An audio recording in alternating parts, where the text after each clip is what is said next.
when I share with my clients the benefit of being in ketosis, how that is so therapeutic for correcting energy fluctuations, sleep problems, mood disorders, mood fluctuations, and how being in ketosis makes you feel like $1,000,000.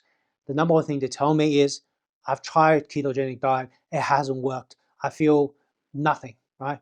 I've been on it for 2 weeks, it hasn't helped.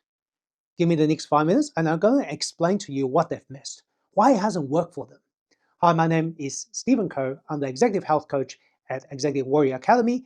I help my leaders from all over the world reignite their energy and focus so that they can become unstoppable at work in life.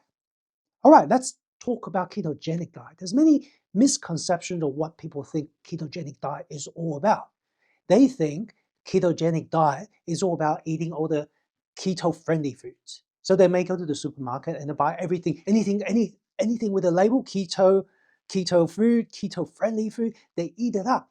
But what they miss is that ketogenic diet is not about eating ketogenic food.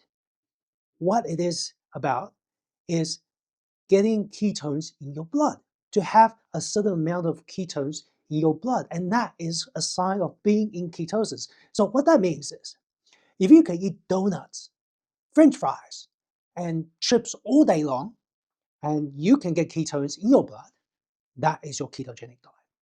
However, if you eat all this keto-friendly food, keto food in the supermarket, and you don't have any ketones in your blood, then you are doing your ketogenic diet wrong.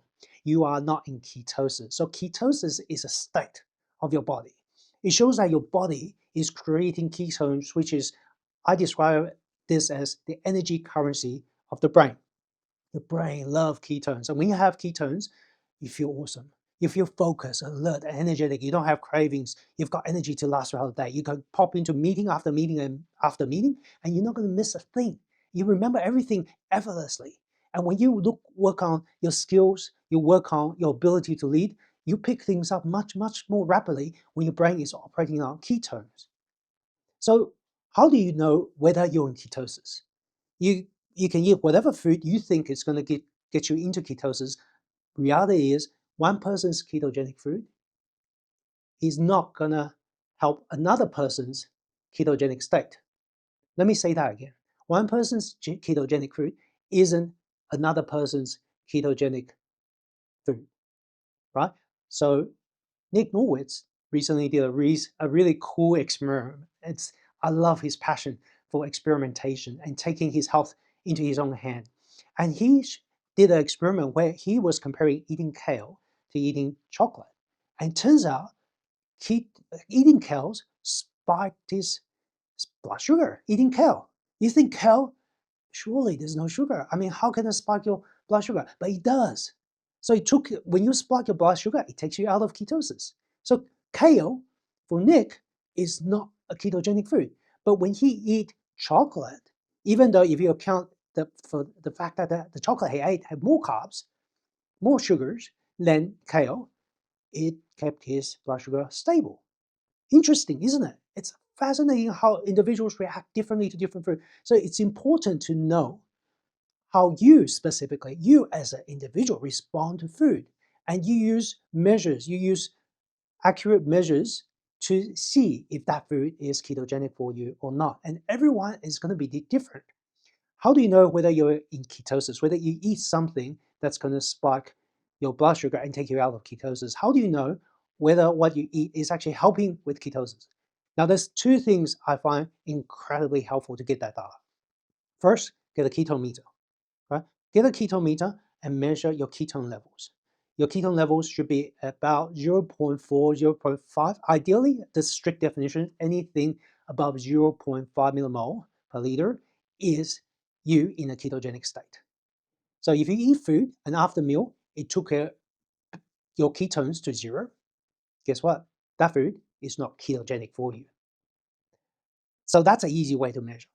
Another easy way to measure whether you're in ketosis, whether the food you eat is ketogenic, is to get a continuous glucose monitoring device.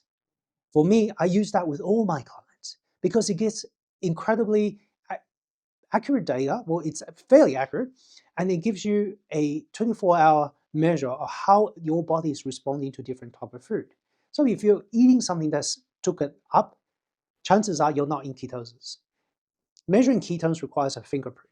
So it's a little bit more cumbersome to trying to do that on a regular basis. Whereas if you wear a continuous glucose monitoring device, you have a fairly good idea if a piece of food is going to take you out of ketosis. Anything that's going to spike your blood sugar will take you out of ketosis. So that's how you know if you do ketogenic right, right? If you're doing keto diet right.